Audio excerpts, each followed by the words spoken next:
The Inter-University Pan Africanism Symposium by Renaissance for Pan-African Unity has attracted students from 14 universities and ambassadors from the African continent. Uganda People's Defence Forces spokesperson Brigadier General Felix Kulaigye says Pan-Africanism is intended to emancipate the African continent. That Pan-Africanism is not a mere dream, it's a reality that's intended to see the emancipation of the African people. And so we think students should know about the African Liberation Day, Pan-Africanism, and their role in realizing an emancipated African population. The National Coordinator Pan African Federalist Movement, Dr. Mugabe Rubahamya, says the symposium is discussing the role of intellectualism.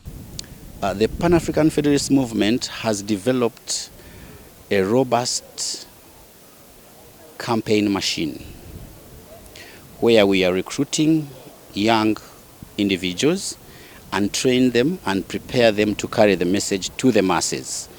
And that is one way. The other way is we have meetings, mostly virtual meetings. We interact on social media through Zoom and Skype, using modern methods of communication to advance and to spread the message and the intent and the mission of the organization.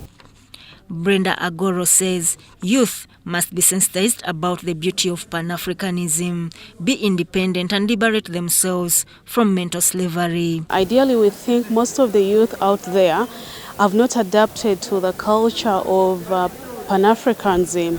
They take it as an old style thing, and yet it's not the reality. Pan-Africanism is modern in a way that when we embrace it, we get to understand what Africa is all about, and we don't feel like Africa is barbaric.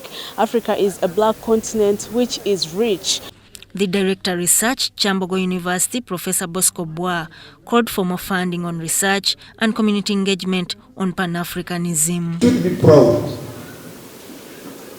as intellectuals to be going back to give back at the different levels of communities come from. Sometimes it is not easy, but I think there's a saying that together.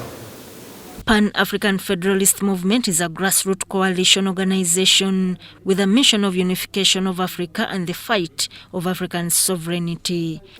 What I expect from this conference is to enhance and make the spirit of Pan-Africanism very strong and spread the gospel of Pan-Africanism in all our universities. So that Kaye, UBC News.